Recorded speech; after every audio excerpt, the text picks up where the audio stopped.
चुनाव प्रचार के लिहाज से आज शनिवार का दिन बेहद खास है क्योंकि प्रधानमंत्री मोदी की आज दो चुनावी रैलियों में पहली रैली बंगाल के खड़गपुर में हुई।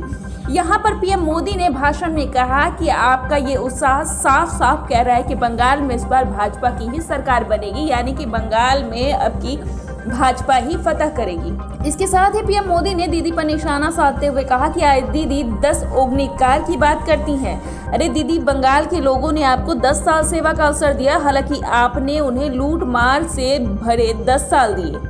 आपने उन्हें 10 साल का भ्रष्टाचार दिया, आपने उन्हें 10 साल का कुशासन दिया।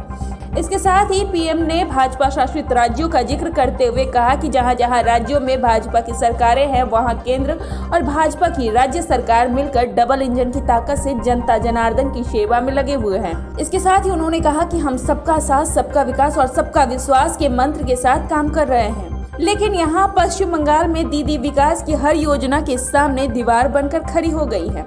आपने दीदी पर भरोसा किया, लेकिन दीदी ने आपको दुर्नीति दी, आपके साथ विश्वासघात किया।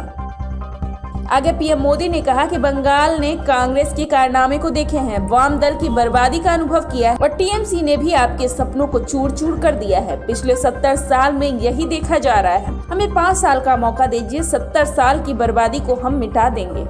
इसके साथ ही उन्होंने जनसंघ का जिक्र करते हुए कहा कि जनसंघ के जनक इसी बंगाल के सपूत थे, इसलिए अगर सही अर्थ में कोई बंगाल की पार्टी है तो वो है भाजपा। भाजपा के डीएनए में आशुतोष मुखर्जी और डॉक्टर श्यामा प्रसाद मुखर्जी का आचार विचार, व्यवहार और संस्कार है। आगे पीएम मोदी ने कहा कि ये मेरा सौभाग्य है कि आज इतनी भारी संख्या में आप लोगों का समर्थन और आशीर्वाद हमें मिला है। आपकी भीड़ बता रही है कि अब की भाजपा की सरकार निश्चित तौर पर बंगाल में आएगी। इसके आगे पीएम ने कहा कि खड़गपुर के इस क्षेत्र में मिनी भारत की झलक मिलती है। भारत की विविधता, अलग अलग भाषाओं, बोलियों की ताकत यहाँ देखने को साफ तौर पर मिल रही है। खड़गपुर का इतना लंबा रेलवे प्लेटफॉर्म भारत की पहली आईआईटी इस भूमि का गौरव बढ़ा रहा है। इसके अलावा उन्होंने बंगाल के भाजपा प्रमुख दिलीप घोष की तारीफ करते हुए कहा कि मुझे गर्व है कि मेरी पार्टी के पास दिलीप घोष जैसे अध्यक्ष हैं।